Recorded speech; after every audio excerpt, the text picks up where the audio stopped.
Shalom jemaat sekalian yang dikasihi oleh Tuhan Yesus Kristus. Bagaimana kabar Anda hari ini? Senang sekali saya dapat kembali menjumpai Anda melalui renungan hari ini. Mari kita memulai di dalam doa. Terima kasih Bapa, di dalam nama Tuhan Yesus untuk hari yang baru Tuhan berikan. Di minggu yang baru ini kami mau terus belajar untuk berkomitmen setia merenungkan kebenaran firman Tuhan. Tuhan tolong kami. Di dalam nama Tuhan Yesus kami berdoa. Amin. Tema kita adalah iman melalui kesetiaan. Nas kita terambil dari Rut 1 ayat 16 yang berbunyi demikian. Tetapi kata Rut, janganlah desak aku meninggalkan engkau dan pulang dengan tidak mengikuti engkau. Sebab kemana engkau pergi, ke situ jugalah aku pergi. Dan di mana engkau bermalam, di situ jugalah aku bermalam. Bangsamulah bangsaku dan Allahmulah Allahku. Jemaat sekalian, salah satu narasi atau cerita di Perjanjian Lama yang saya sukai ialah kisah Rut.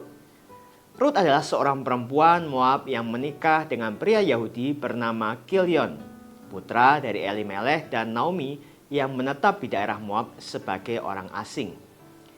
Perjalanan spiritualnya yang terangkum hanya di dalam 4 pasal di dalam Alkitab ini mengajarkan kepada kita begitu banyak hal.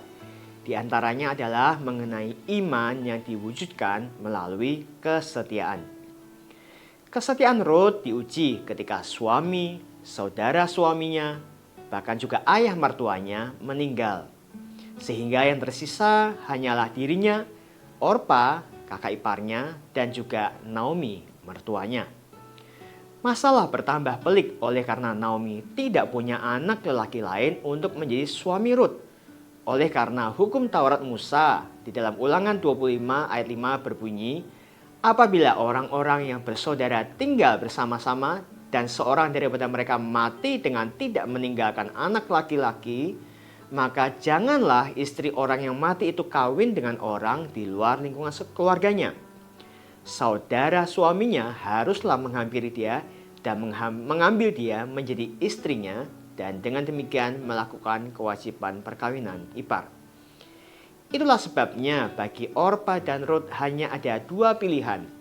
Pertama, ikut Naomi kembali ke Israel dengan resiko menjanda seumur hidup. Atau yang kedua adalah meninggalkan Naomi, kembali ke Moab dan membangun keluarga baru. Dalam kisah ini kita melihat bahwa Naomi, sang mertua, justru menganjurkan mereka berdua untuk kembali ke Moab.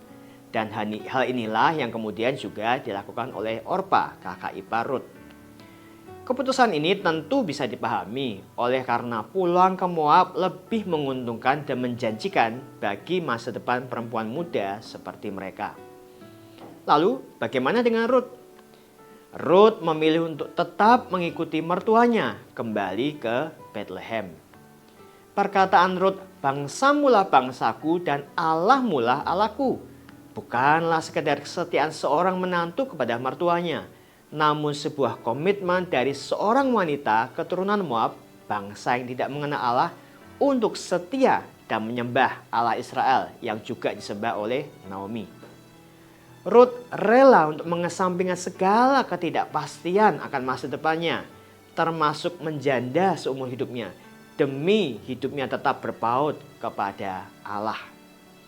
Inilah iman yang mengagumkan dari seorang bernama Rut. Iman yang ditunjukkan melalui kesetiaannya bukan hanya kepada Naomi, namun terlebih lagi kepada Allah. Itulah sebabnya Allah tidak menutup mata.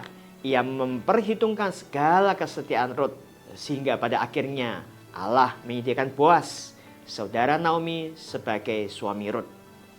Lebih mengagumkan lagi, Rut masuk dalam silsilah nenek moyang Yesus Kristus. Itu kita bisa baca di dalam Matius 1 ayat 5. Apa relevansinya bagi kita? Ketika nampaknya tidak ada lagi hal di sekeliling kita, termasuk orang-orang sekitar yang dapat kita andalkan, kita perlu menguatkan hati dan iman kita untuk tetap setia kepada Tuhan.